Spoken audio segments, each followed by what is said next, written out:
You're listening to The Inside Scoop, a podcast about self improvement and knowledge seeking. Our aim is to explore a diverse range of topics and perform self checks on whether we are being the best versions of ourselves every week. I'm your host, Marius Rebellis. Here with us, we have our co host, Oscar, and let's get started. So, hey there. Hello. You said you had something in your notebook. Which one, though? Because I remember you have like Yeah, hundreds of notebooks. two. Oh, yeah, more than two. I got like two main ones basically. Um, right now I'm looking at one that I have entitled "Philosophies and Practices," Volume 2, second volume. Second And I've volume just of got a your little. notebook. That's cool. Yeah, I had a previous volume of it. This is the second one. There's going to be a third one, fourth, fifth, so on. And then I'll probably compile it into some sort of a book. That is smart um, though. That's smart. Let's come back to this later. Yeah, to the sure. notebooks. So yeah, so the intention of this notebook anyway was to have like my more refined ideas in it. So I would do my drafting somewhere else and write it in here later. But the thing with the notebook is, because I wanted to have nice and refined ideas in it. Of course, over time I'm going to look back at them and be like, that was kind of stupid. But at the time, at least, I want them to be quite refined. So I'm quite particular with what I write and what it means. Like when I write things quickly out on a laptop, when I have ideas, I just quickly type them out. It doesn't matter. I can delete. I can just throw it all out there, and then I can pick things out later. But in a notebook, I want it to look nice.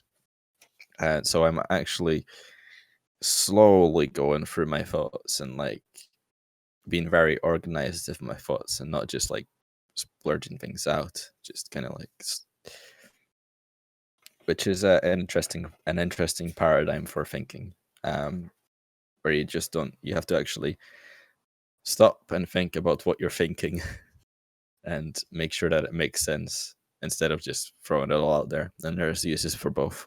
But anyway, Just literally like writing a book, right?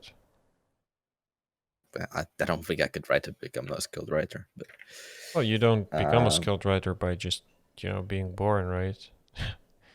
I yeah, guess but you that's have what some, leads to it. Like you have some you good learn. knowledge of grammar. You have some good knowledge of novel writing or whatever kind of books are you writing. Like people go to university and study that shit. You're so what you're doing is you're independently doing that with self. Well, I'm just keeping a journal. Self-taught. But like the thing is, like, if your ideas are good enough, it doesn't matter if your writing is good. Right? So, Okay. like, it helps, sure. Like, there's some principles probably, like, for just even conveying ideas properly. But yeah, those can be figured out, and they're not necessarily going to be like the core of good writing, as novelists would have you think. So it doesn't matter for me. And yeah, these are just like throwing things out of my brain onto paper, and then eventually I might go back through it and compile it or something. And Just anyway, write an AI which gathers ideas and writes a book for you. Uses GPT-3 to actually bullshit its way out there, right? yeah, GPT-3 would be very interesting for this. I mean, that's what it's good at. It's good at like writing stuff that's obscure, but it's like it makes sense, kind of, right? It flows. It sounds like something, but you might be reading like 2 pages of it, and you're like, wait. So what's the idea? What's the point of it? Yeah, it's interesting anyway. Like, it's freaking cool. I fed it some line about psychology, philosophy, and it's just like gave me a lot of shit back, and it was like so interesting. Because it doesn't have to make sense, but it mostly makes sense anyway. Like, it feels like it makes sense. That's the weird thing. Like, if you were to analyze it, would it make sense? Like, would you find plot holes in what it's saying? But as a human, as you're going through it, like, you get tricked into thinking it's right, because you can imagine the people who are engineering this thing, it only has to trick them to think that it's good. and once it tricks them to thinking that it's good, it's like thumbs up, we release it. Yeah. We Damn, release, Turing and then test. yeah. I mean, like that thing. I'm sure that thing wouldn't beats the Turing test. It can't beat it. Or it Some can form be of a Turing Turing test. test. Yeah, I'm not. What? I don't know. No, I just say that I am not aware of like the the, the power of GPT-3 or whatever, but it's Yeah, it's pretty mad. Like it's crazy. But yeah, I had to just I guess I'm not the person to talk about GPT-3. I don't know if you are. So I guess yeah. I'll just we'll We're just sorry to interrupt. I'll just do the journalist maneuver by oh, we're receiving new information. We just got information. That is being Twitch chat. Join Twitch, guys. Clayman saying I've heard it didn't beat the Turing test, so the studio has been there's reached by Turing new test. information by about not beating the Turing test. So well, to be honest, it beat me in a Turing test definitely at least once. So there you go. Yeah, like I was like reading this. There was an article about an article generated by the Turing test. By the Turing test, by GPT-3, okay. by the GPT-3, and I started reading it. I was like, okay, the article is going to lead up first, like a human's going to write and lead up to the part that is written by the GPT-3, and actually, it was all written by the GPT-3 from the start, and it fucking got me. Oh, so it wow. beat me in the Turing test. Well, the Turing test is like it's got like. Well, There's it is, different yeah, definitions of as you it. say, it's like more of an official thing to be, but whatever, yeah. It passed your Turing test. Like, it passed mine on, there's a YouTube video of this guy doing an interview with it. And he's also using some deep learning, not like deep fake, but like generated person and then attaching voice to it. So he kind of edited it so it looks as if it's an interview. Yeah. But that was awesome. It's like the model said something like some false information, and then the guy asked him like, "Did you lie or whatever?" And the model was like, "Yes." And he's like, "Why did you lie?" He's like, "Oh, at that situation, I felt like it was more beneficial for me to say false information." And I was just like, "Wait, what?" The AI lied, bro. I was like, and it knows it lied. It's so weird, dude. Oh my god. So do you think the YouTube's black box, which like has all the recommendation algorithm, right? Does it also like know its flaws? The algorithm itself is like, I don't really have any better cat videos to show this guy. I'm just gonna show him like I don't know, Katy Perry video, and he's gonna probably look at it and then even if it's not a cat, but it's like, oh fuck it, you know. Yeah. Well, here's the thing. No, I mean they do have some sort of fitness, obviously, like fitness for the. It's like in genetic algorithms, right? When you classify something, you're like, oh, this match is like 60%, this match is 20. Let's take the 60, but I don't know.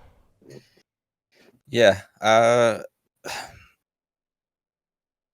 Like I feel, but I'm obviously big props to like the GPT-3 guys, because it's freaking amazing.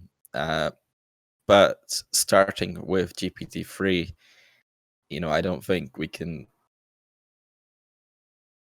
I don't think it's an age. It's a starting point for an AGI.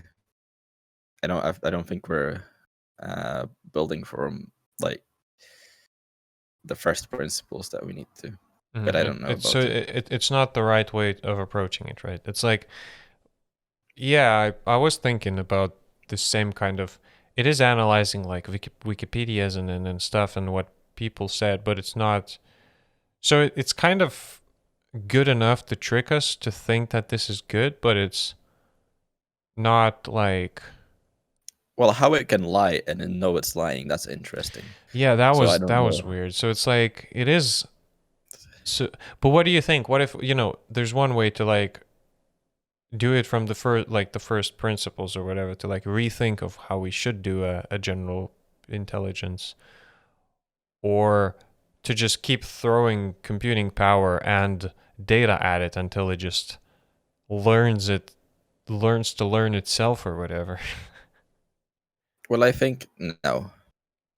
I think it's going to take somebody like Einstein in physics to come along into AI and revolutionize it. Okay. I don't think an engineer like Elon Musk or anybody under him. Well, maybe somebody under him, but certainly not Elon Musk. And I don't, he owns the company, right? Or OpenAI or whatever. But I don't think he's really dealing with this stuff done closely with it. Yeah.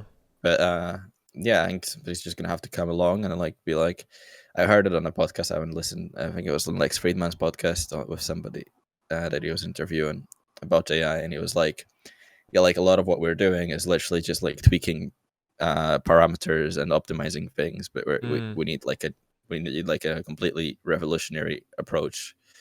Like we need revolutionary ideas to progress this any further.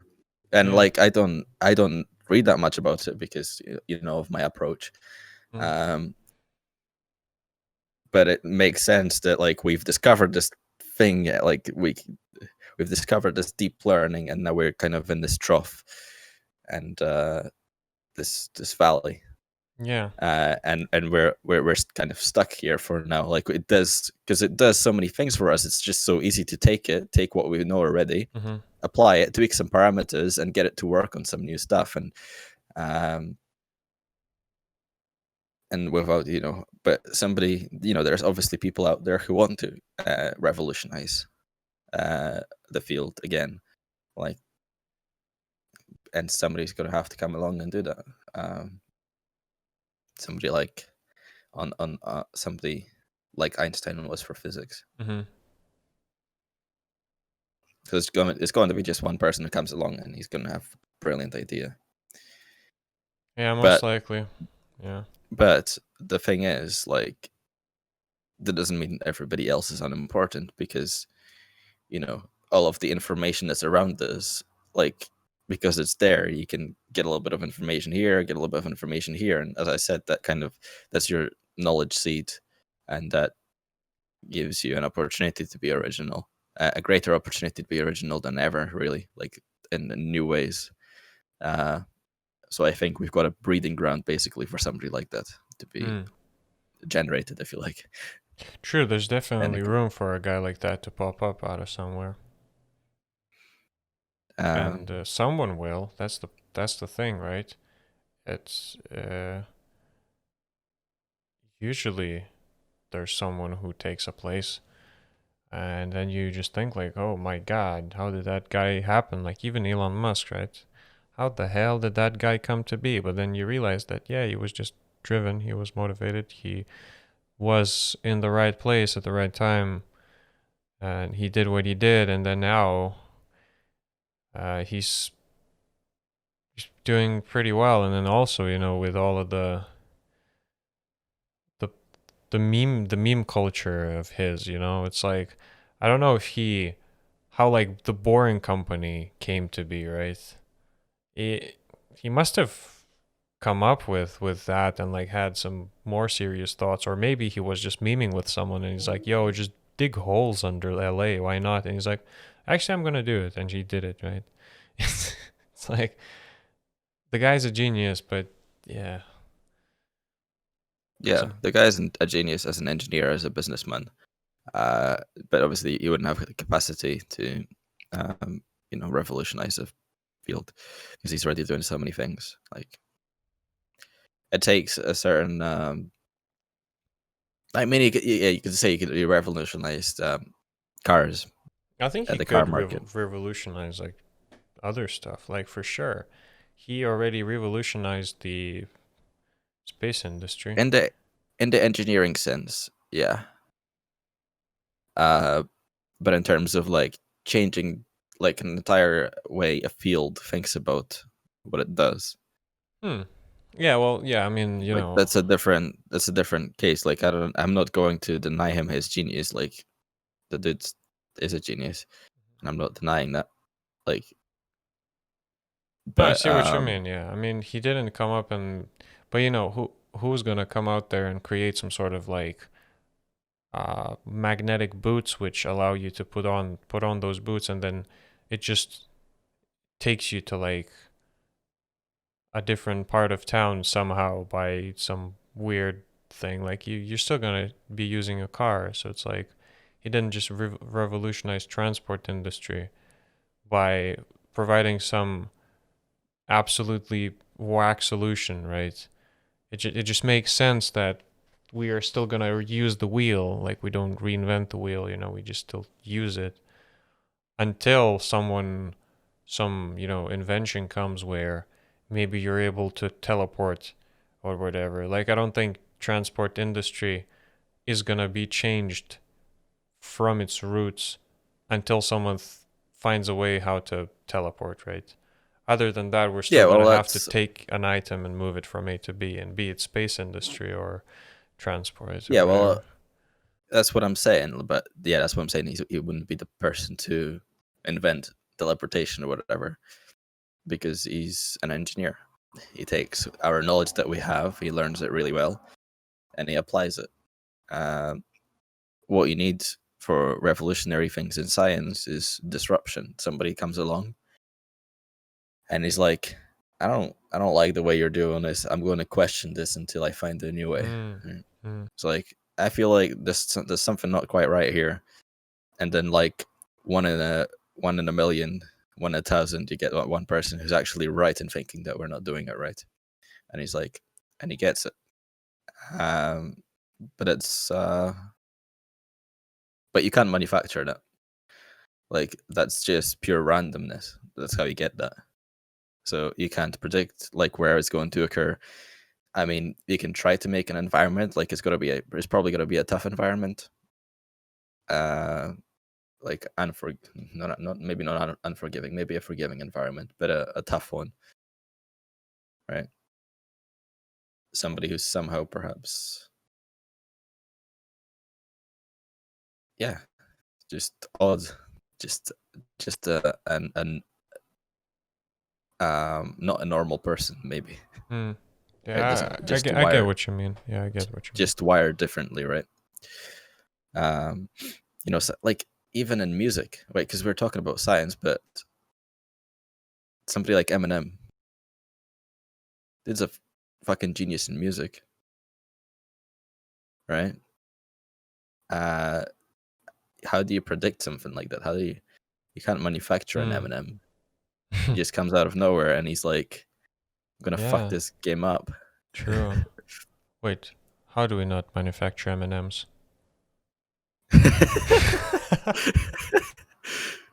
It's I know, like I get you. Yeah. when you listen to other rappers, they're not even close. They don't even know that they're not close. They don't they don't even True. realize it. True. And but yeah, and then I've listened to Eminem so long, and then I've heard some analysis of the shit he says by some dudes, and I was like, I missed like 99% of the fucking jokes he made in this one line. True. And he's a madman. He Absolutely. literally studies the fucking dictionary. I mean, yeah, that's your tool set. Somebody, That's your gun. If you're a rapper, an MC, that is your weapon, literally. Right. So this is it. We're gonna end it with Eminem and M&Ms and well, manufacturing one or the other. It's been good talking to you. It's quick, short episode of Random Thoughts, and thanks everyone for listening, for hearing us out. Till next week. See ya later. see you.